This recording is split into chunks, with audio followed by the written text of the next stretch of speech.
सधाय संचाय दुर्गा देवी नमोस्तुते।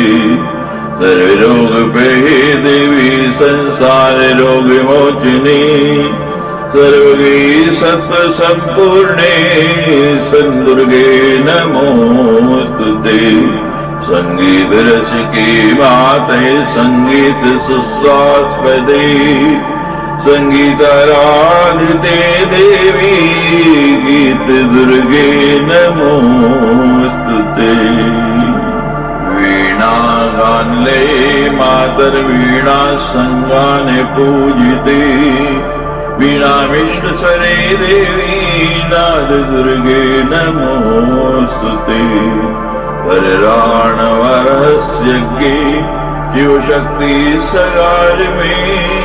सत्स्वर मधुस्राव कंठालापे नमोस्तुते। शिवाजाय शिवारामे शिवराम सुसोदरी। शिव तांडव सारामे शिवे दुर्गे नमोस्तुते। सुज्ञान सुलभे दुर्गे अज्ञान बहु दूर गे। सुज्ञान फल दे मातर ज्ञान दुर्गे नमोस्तुते। ज्ञान ज्योति स्फुरद्रूपे ज्ञान धान सुगोचरे।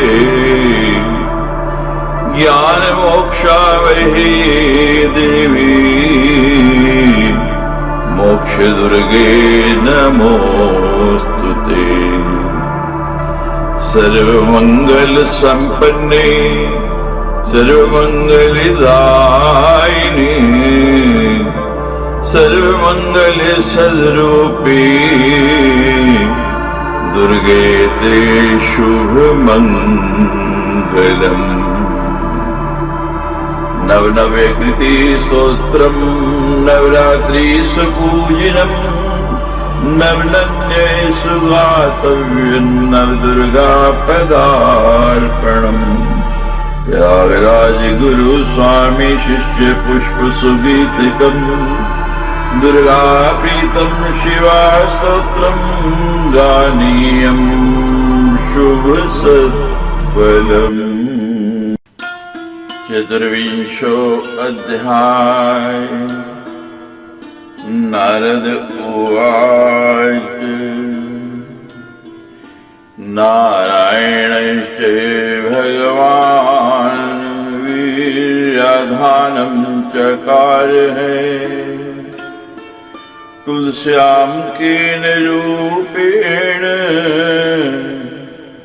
तन्मे व्याख्यातुमर्हसि।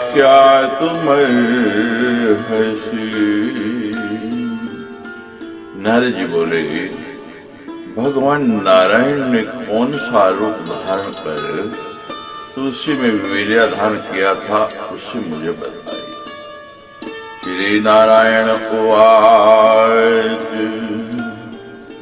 नारायण श्री भगवान देवानां साधुनेषु च शंखचूडस्य कवचम् गृहीत्वा विष्णुमायया पुनर्विधाय तद्रूपम् जगाम तत्सते गृहम् पतिर्वतस्य नाशेन शंखचूड़जिघांसया। श्री नारायण बोले, हे नारद, देवताओं का कार्य सिद्ध करने में सदा तत्पर रहने वाले भगवान श्री हरि विष्णु माया के द्वारा शंखचूड़ का कवच लेकर और फिर उसी शंखचूड़ का रूप धारण कर उसकी पत्नी का पातिव्रत्य नष्ट करके शंखचूड़ को मारने की इच्छा से साध्वी तुलसी के घर गए थे। दुन्दुभिं वादयामास। तुलसीद्वारसन्निधौ जय शब्दं च तद्वारे बोधयामास सुंदरीम्।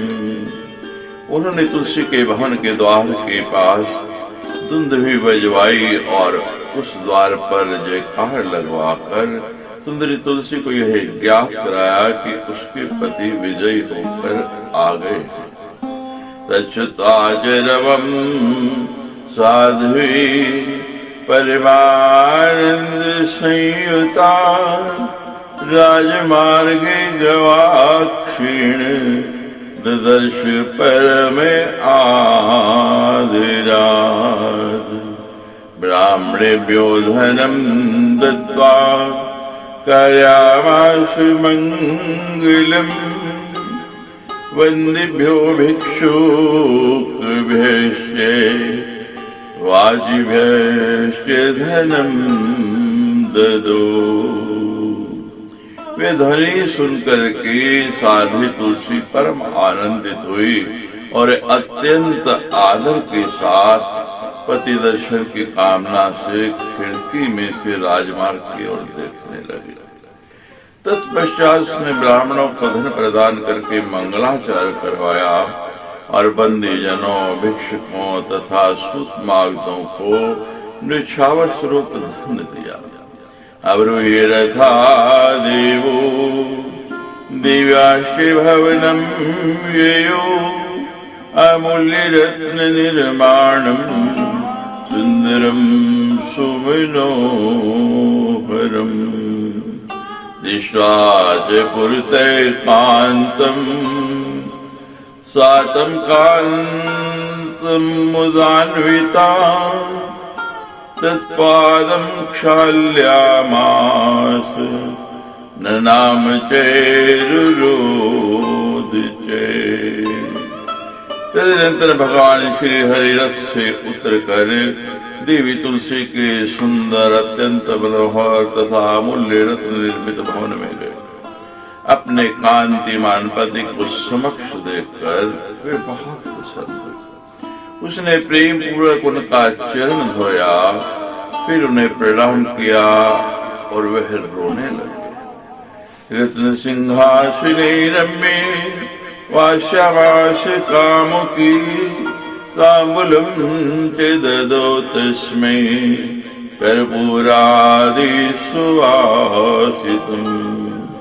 अद्य मे सफलं जन्म जीवनं च बभूवः ऋणे गतं च पारेशम् पश्यन्त्याश्च पुनर्गृहे। तत्पश्चात उस कामनी तुलसी ने उन्हें अत्यंत रत्नमय सिंहासन पर बैठाया। उन्हें उसने कपूर आदि से सुगंधित तांबूल उन्हें प्रदान किया। इसके बाद तुलसी ने कहा, आज मेरा जन्म तथा जीवन ये दोनों सफल हो गए, क्योंकि मैं युद्ध भूमि में गए हुए अपने प्राणनाथ को फिर से घर में देख रही हूँ। सस्मिता सकटाक्षं केश कामा पुलकांकिता पप्रच्छरणवृतान्तं कांतं मधुरया गिरा। तत्पश्चात मुस्कान युक्त तिरछी दृष्टि से देखती हुई कामल से विभल और पुलकित अंगों वाली तुलसी अपने प्राणनाथ से मधुरवाणी में युद्ध संबंधी समाचार पूछने लगी। तुलसी उवाच असंख्य विश्व संहर्ता सार्धमाज तव प्रभु कथम बभूविजये तन्मे ब्रूहि कृपानिधे। तुलसी बोली, प्रभु असंख्य ब्रह्मांडों का संहार करने वाले शिव जी के साथ हुए युद्ध में आपकी विजय कैसे हुई? ही कृपा निधि मुझे यह बताइए। तुलसी वचनम श्रुत्वा प्रहस्य कमलापति शंखचूड़स्य रूपेण तामुवाचामृतं वचै। तुलसी का वचन सुनकर शंखचूड़ रूप धारी लक्ष्मीकांत श्री हरि उस तुलसी से हंसकर अमृतमय वाणी में कहने लगे। श्री भगवान वाच आवेउ समिरं कांति पूर्णमक्षदं वुहे नाशो भूव सर्वेषां दानवानां च कामिनी प्रीतिं च कारयामास ब्रह्मा चेष्मावयो दीवानाम् अधिकारश्चे प्रदत्तस्य जाज्ञया। श्री भगवान बोले, हे प्रिय, हम दोनों का युद्ध पूरे 1 वर्ष तक होता रहा। हे कामनी, उस युद्ध में सभी दानवों का विनाश हो गया। तब से ब्रह्मा से हम दोनों में प्रेम करवा दिया और फिर उनकी आज्ञा से मैंने देवताओं को उनका संपूर्ण अधिकार लौटा दिया। उसके बाद मैं अपने घर चला आया और शिव जी अपने लोक को चले गए। मैं आगतम सुभवनम शिवलोकी शिवो गते इत्युक्त्वा जगतां नाथे शयनं च चकार रेमे रमापति तत्र रामयासे नारद सा साध्वी सुख संभोगाद आकर्षण व्यतिक्रमात्। कि नारद यह कहकर जगन्नाथ रमापति श्री हरि किया पर सो गए और जब उस रमणी के साथ विहार करने लगे तब उस साध्वी तुलसी ने अपने मन में विचार करके सब कुछ जान लिया। और तुम कौन हो, ऐसा कहकर वह उनसे पूछने लगे। सर्वं वितर्कयामास कस्त्वमेव तत्वाच से तुलसीवाच त्वं वद मायेष मुक्ताहं मायया। तुलसी बोले, हे मायेश, तुम कौन हो यह मुझे बताओ। तुमने छल पूर्वक मेरा अस्तित्व नष्ट किया, अतः मैं तुम्हें शाप देती हूँ। दूरीकृतं मम सतीत्वं यत्स्त्वां शापामि। तुलसी वचनं श्रुत्वा हरि शाप भयेन दधार लील्या ब्रह्मण सुमूर्ति सुमनोहरम ददर्श पुरतो देवी देवदेवं सनातनम् नवीन नीरदश्यामम् शरत पंकजलोचनम् कोटिकदर्पलीलाभम् रत्नभूषणभूषितम् ईषददास्य प्रसन्नास्यं शोभितं पीतवासुतम् तं दृष्ट्वा कामिनी कामम् मूर्छां संप्राप लीलया। ये ब्राह्मण तुलसी का वचन सुनकर भगवान श्री हरि ने शाप के भय से लीला पूर्वक अपना मनोहर विष्णु रूप धारण कर दिया। तब देवी तुलसी ने नूतन मेघ के समान श्याम वर्ण वाले शरतकालीन कमल के समान नेत्रों वाले करुणों कामदेव के समान सुंदर प्रतीत होने वाले रत्नमय आभूषणों से अलंकृत मंद मंद मुस्कान से युक्त प्रसन्न मुखमंडल वाले पीतांबर धारण किए हुए तथा अनुपम शोभा संपन्न देवाधिदेव सनातन श्री हरि को अपने समक्ष देखा। उन्हें देखकर कामनी तुलसी लीला पूर्वक पूर्णतः मूर्छित हो गई और कुछ देर बाद चेतना प्राप्त करके वह उन श्री हरि से पुनः कहने लगी, पुनश्च चेतनां प्राप्य पुनः सा तामुवाच है। तुलस्युवाच हीनात् ते दया नास्ति पाषाण सदृश्य शलेन धर्मभंगेन मम स्वामी त्वया हते पेषाण हृदय त्वं हि दयाहीनो यते प्रभो तस्मात् पाषाण रूपे तुम भवेदिव भवाधुना ये विदन्ति च साधुं तां ते भ्रान्ता हि निसंशये। तुलसी बोली, ही नाथ आप पाषाण सदृश हो गए हैं, आप में दया नहीं है। आपने छल पूर्वक मेरा धर्म नष्ट करके मेरे स्वामी को मार डाला। हे प्रभु, आप पाषाण हृदय वाले हैं तथा दयाहीन हो गए हैं। अतः हे देव, आप इसी समय लोक में पाषाण रूप हो जाए। जो लोग आपको साधु कहती हैं वे भ्रमित हैं, इसमें संदेह नहीं है। दूसरे का हित साधने के लिए आपने अपने भक्त को क्यों मार डाला?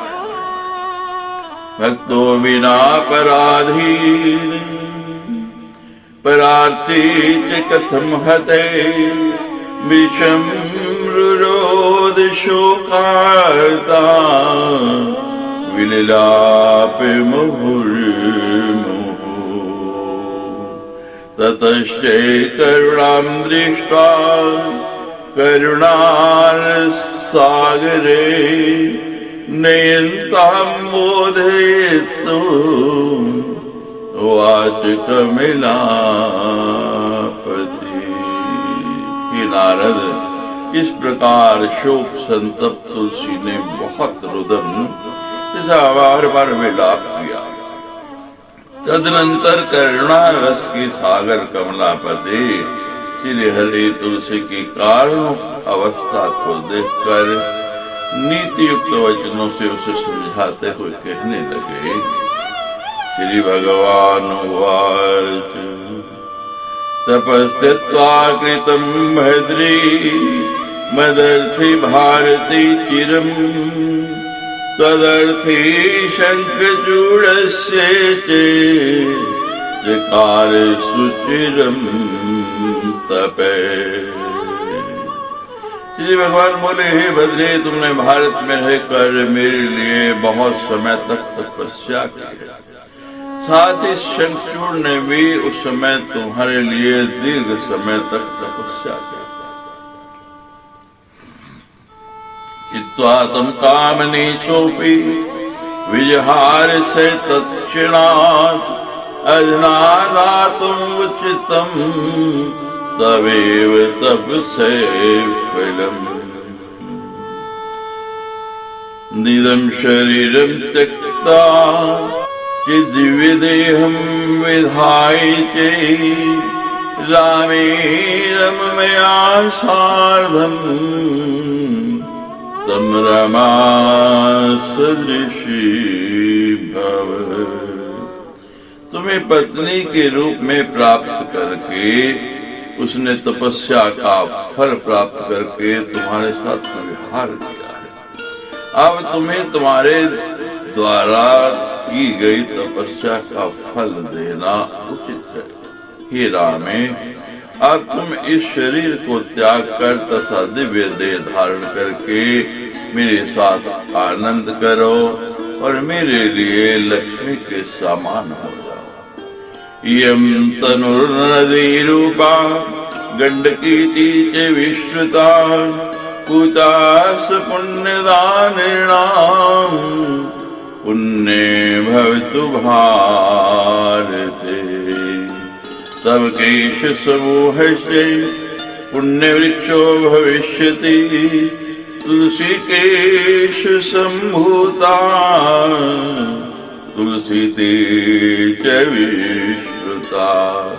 तुम्हारा यह शरीर गंडकी नदी के रूप में प्रसिद्ध होगा। यह पवित्र नदी पुण्य में भारतवर्ष के मनुष्यों को उत्तम पुण्य देने वाली। तुम्हारा केश समूह पुण्य वृक्ष के रूप में प्रतिष्ठित होगा। तुम्हारे केश से उत्पन्न वह वृक्ष तुलसी नाम से प्रसिद्ध होगा। तिषु लोकेषु पुष्पाणां पत्राणां दैव पूजने, प्रधान रूपा तुलसी भविष्यति वरानने।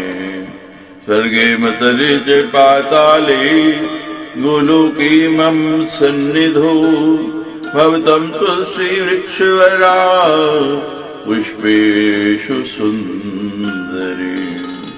ही विरानने देव पूजन में प्रयुक्त होने वाले त्रिलोकी के समस्त पुष्पों तथा पत्रों में तुलसी प्रधान रूप वाली मानी जाएगी। स्वर्गलोक, मृत्युलोक, पाताल तथा गोलोक, इन सभी स्थानों में तुम मेरे सानिध्य में रहोगे। वृक्षश्रेष्ठ उत्तम तुलसी नाम से तुम पुष्पों के मध्य में सदा प्रतिष्ठित रहोगे। गोलोकी विरजा तीरे, राशि वृंदावने वने, भांडीरे चंपक वने, रम्ये चंदन कानने। माधवी केतकी कुंद, मालिका मालती वने, वासी तत्रैव भवतु, पुण्यस्थानेषु पुण्यदे। गोलोक विरजा नदी के तट, रास मंडल, वृंदावन, भंडीर वन, चंपक वन, मनोहर चंदन वन, माधवी केतकी कुंद, मल्लिका मालती वन, इन सभी पुण्य में स्थानों में तुम्हारा पुण्यप्रद वास होगा।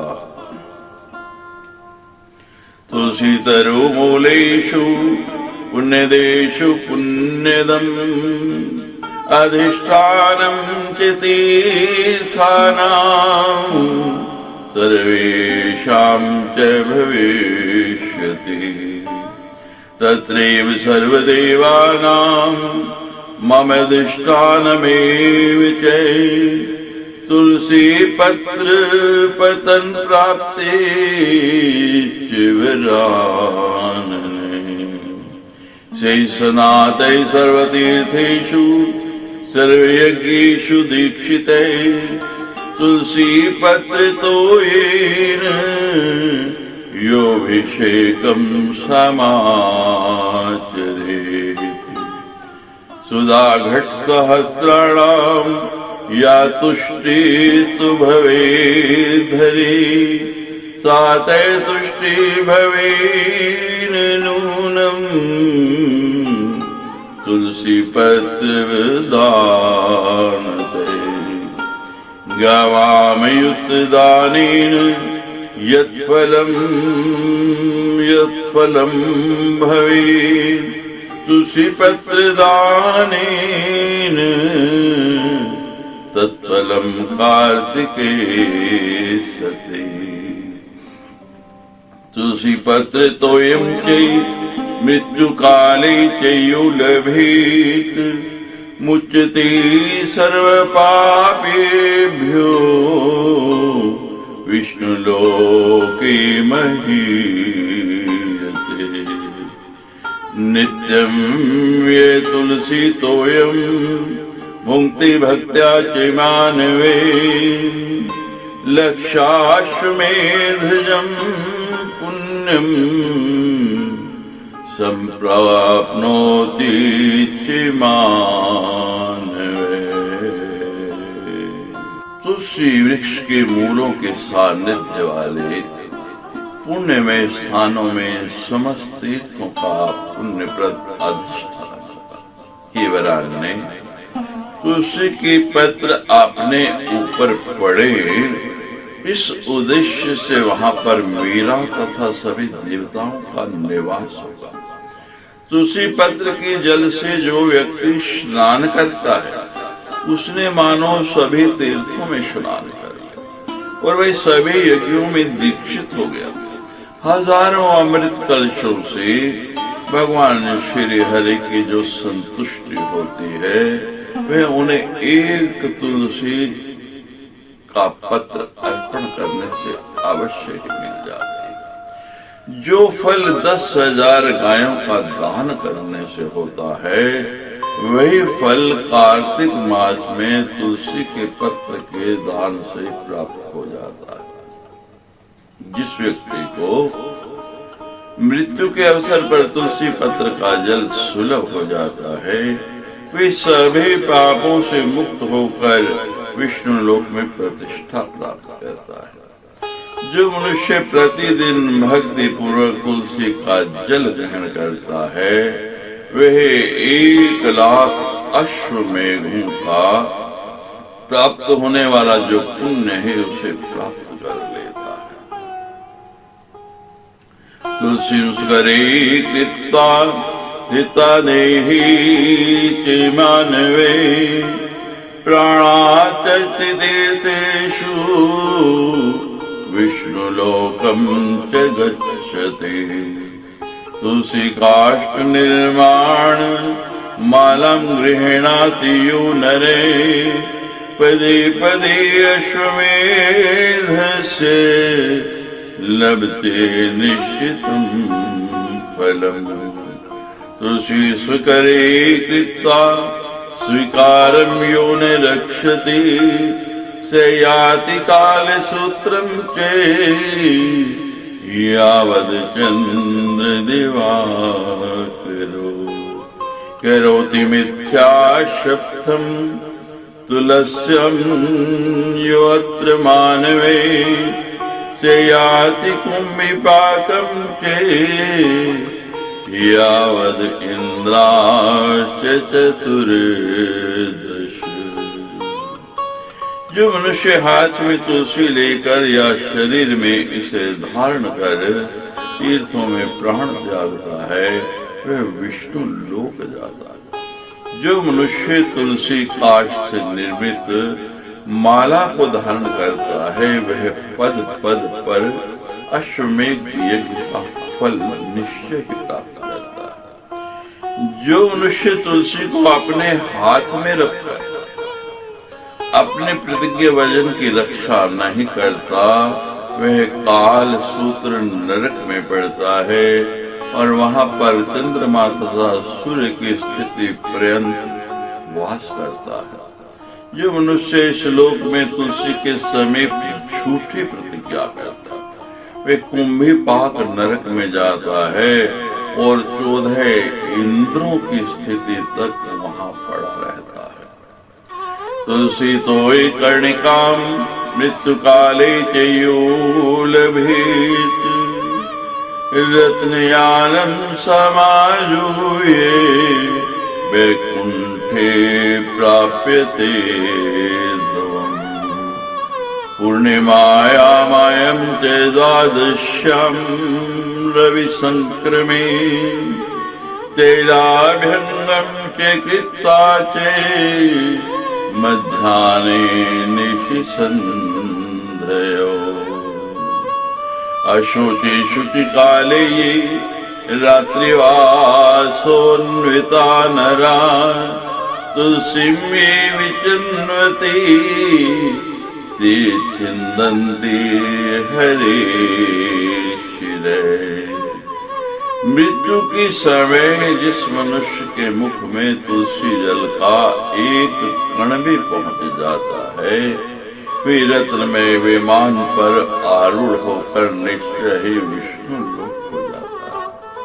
पूर्णिमा, अमावस्या, द्वादशी, सूर्य संक्रांति, मध्याह्न काल, रात्रि दोनों संध्याएं अशोच तथा अपवित्र समयों में रात के कपड़े पहने हुए तथा शरीर में तेल लगाकर जो लोग तुलसी के पत्र तोड़ते हैं वे साक्षात श्री हरि का मस्तक दिखाते।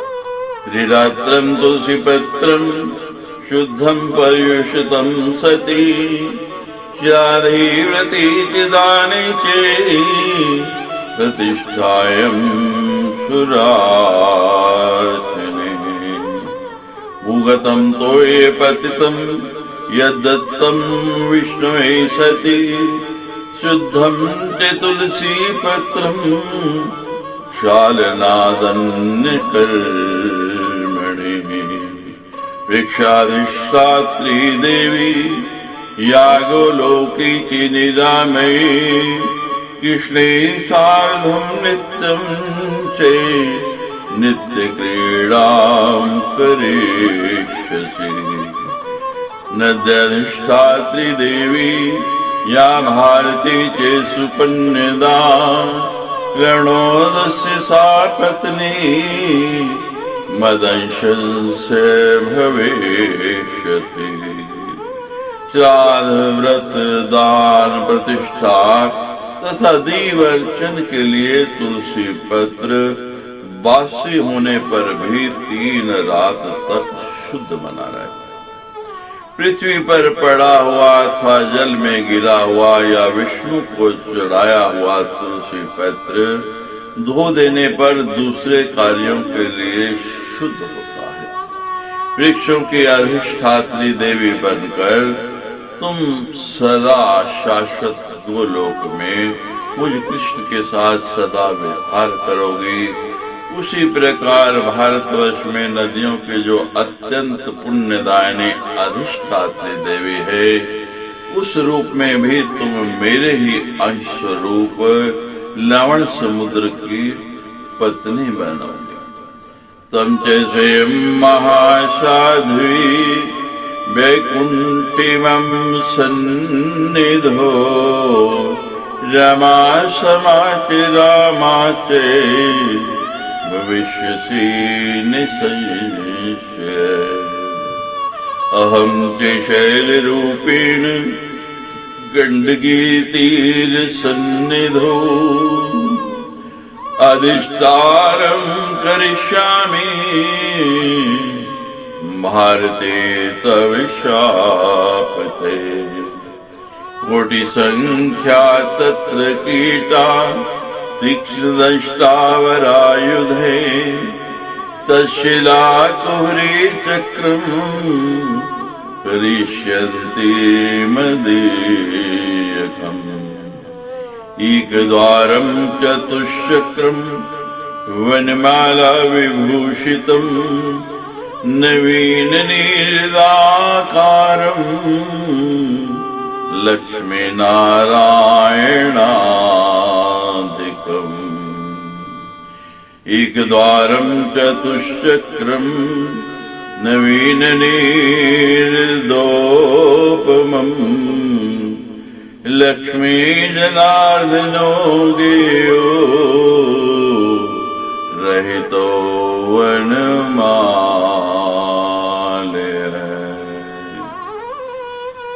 स्वयं महासाध्वी तुम वैकुंठ लोक में मेरे सन्निकट लक्ष्मी के समान भार्य के रूप में सदा विराजमान रहोगी, इसमें संदेह नहीं है। मैं भी तुम्हारे शाप से पाषाण बनकर भारतवर्ष में गंडकी नदी के तट के समीप निवास करूंगा। वहां रहने वाले करोड़ों कीट अपने तीक्ष्ण दांत रूपी श्रेष्ठ आयुधों से काट काट कर उस शिला के गड्ढे में मेरे चक्र का चिन्ह बनाएंगे, जिसमें एक द्वार का चिन्ह होगा, 4 चक्र होंगे और जो वनमाला से विभूषित होगा वे नवीन मेघ के समान वर्ण वाला पाषाण लक्ष्मी नारायण नाम से प्रसिद्ध होगा, जिसमें एक द्वार का चिन्ह तथा 4 चक्र के चिन्ह होंगे। किंतु जो वनमाला की रेखा से रहित होगा उस नवीन मेघ के समान श्याम वर्ण वाले पाषाण को लक्ष्मी जनार्दन नाम वाला समझना चाहिए। दारदे चतुर्चक्रम गोष्पदेन विराजितम रघुनाथम विदं गेयं रहितं वनमालया अति क्षुद्रं द्विचक्रं च नवीन जलदे प्रभं तद्वामनाभिदं गेयं रहितं वनमालया अति क्षुद्रं द्विचक्रं च वनमाला विभूषितं विज्ञेयं श्रीधरं रूपं श्रीप्रदं गृहीणां सदा शूलं च वर्तुलाकारं रहितं वनमालया द्विचक्रं सुटम् अत्यन्तं ज्ञेयं दोमोदराभिदम् मध्यम वर्तुलाकारं द्विचक्रं बाणवीक्षितं यडिनामाभिदं ज्ञेयं शरतोणसमन्वितम्।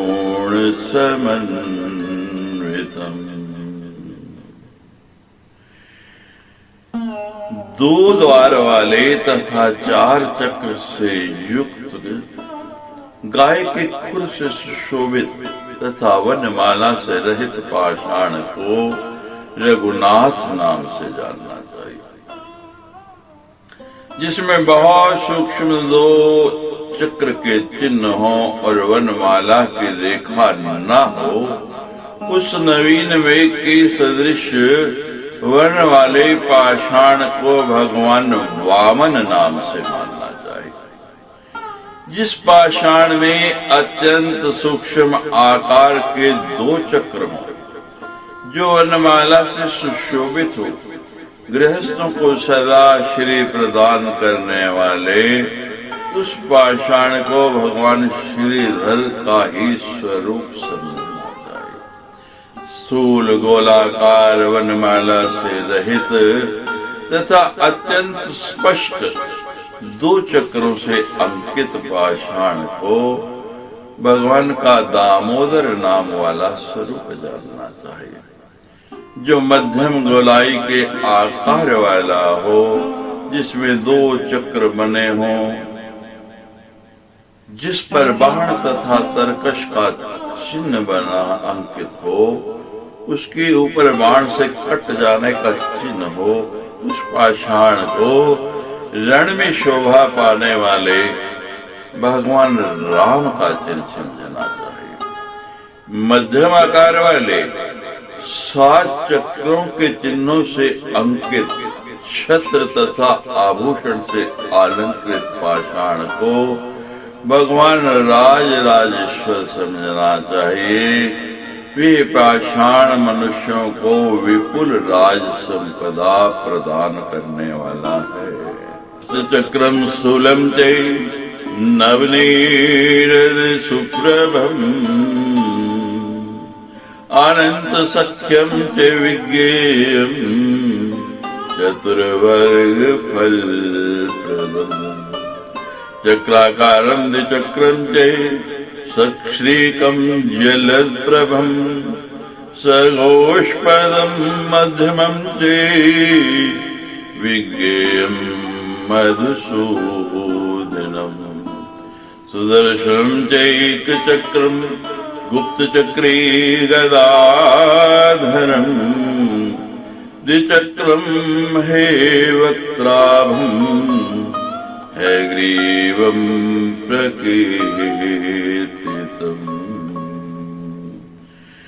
जो पाषाण स्थूल हो, 14 चक्रों से सुशोभित तथा नवीन मेघ सदृश प्रभाव वाला हो, उस धर्म अर्थ काम मोक्ष इन चारों प्रकार के फल प्रदान करने वाले पाषाण को भगवान अनंत का स्वरूप जानना चाहिए, जो चक्र के आकार वाला हो, जिसमें दो चक्र श्री और गोखुर के चिन्ह सुशोभित हैं। ऐसे मध्यम तथा नवीन मेघ के समान वर्ण वाले पाषाण को भगवान मधुसूदन का विग्रह समझना चाहिए। सुंदर दर्शन वाले तथा केवल एक गुप्त चक्र से युक्त पाषाण को भगवान गदाधर तथा दो चक्र से युक्त एवं अश्व के मुख की आकृति वाले पाषाण को भगवान हयग्रीव का विग्रह कहा गया। अतीव विस्त्रातस्यं च द्विचक्रं विकटं सती नरसिंहं सुविज्ञेयं सज्जो वैराग्यदं नृणाम् द्विचक्रं विस्तृतातस्यं वनमाला समन्वितम् लक्ष्मी नृसिंहं विज्ञेयं नृणां च सुखप्रदम् द्वारदेशे द्विचक्रं च सश्रीकं च समं सुटम् वासुदेवं च विज्ञेयं सर्वकाम फलप्रदम् तदुन्नं सूक्ष्मचक्रं च नवीन नीरद प्रभं सुशिर छिद्र बहुलं नृणां च सुखप्रदम् द्विचक्रे चैकलग्ने च पृष्ठं यत्र तु पुष्कलम् संकर्षणं सुज्ञेयं सुखदं गृहीणां सदा अनिरुद्धं तु पीताभं वैतुलं च अतिशोभिनं सुप्रदं गृहस्थानां प्रवदन्ति मुनिः।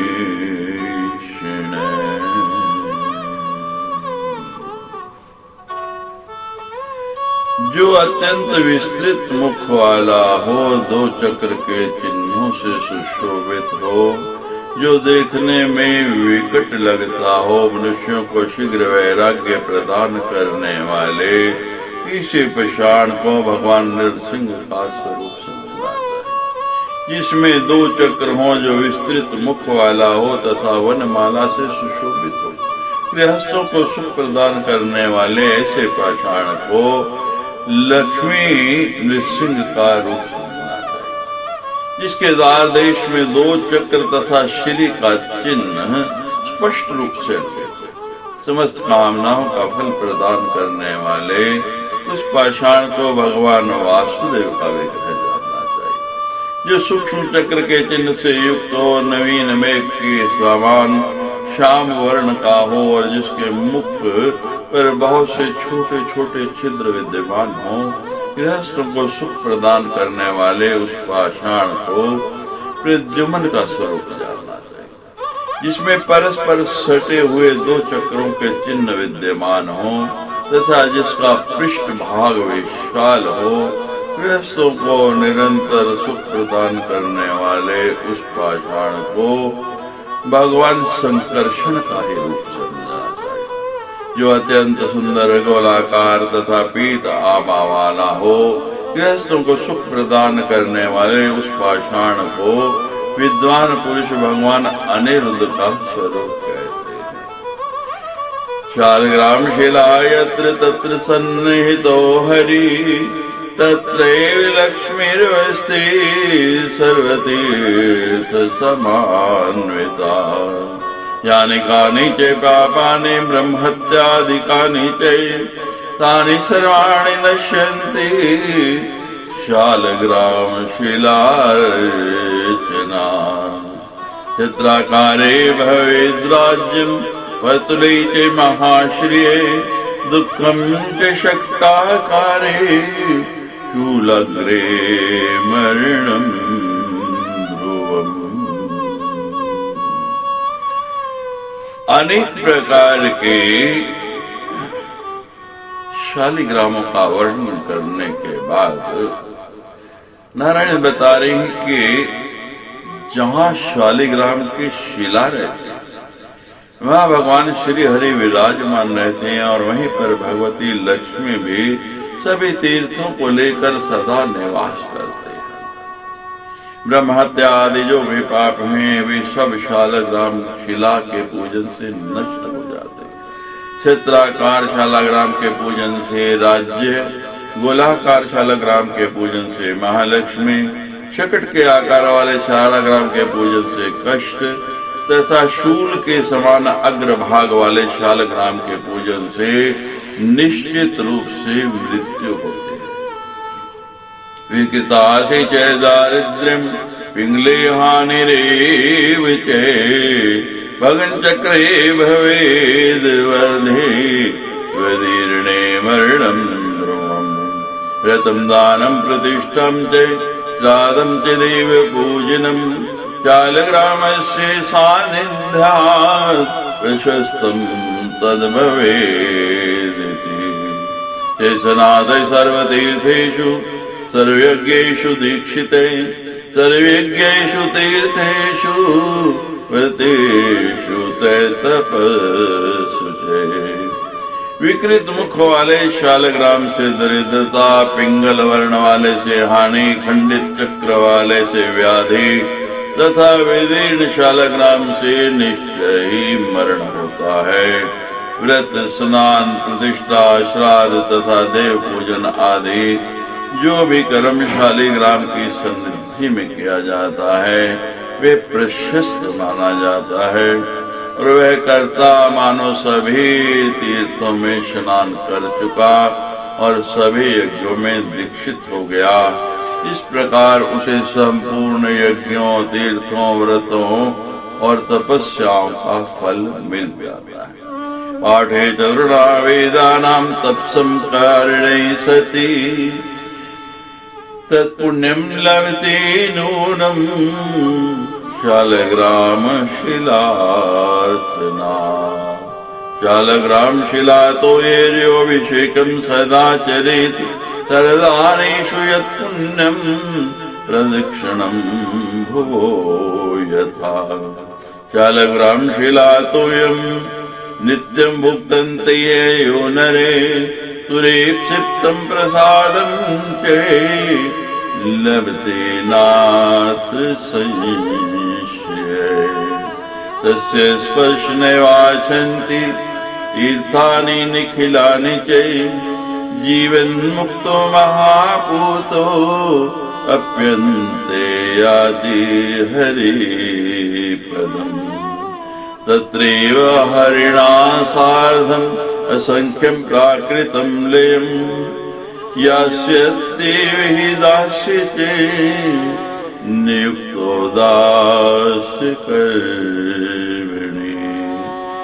जो मनुष्य शालिग्राम शिला के जल से नित्य अभिषेक करता है वे सभी दान करके तथा पृथ्वी की प्रदक्षिणा करने से जो पुण्य प्राप्त होता है उसे प्राप्त कर लेता है।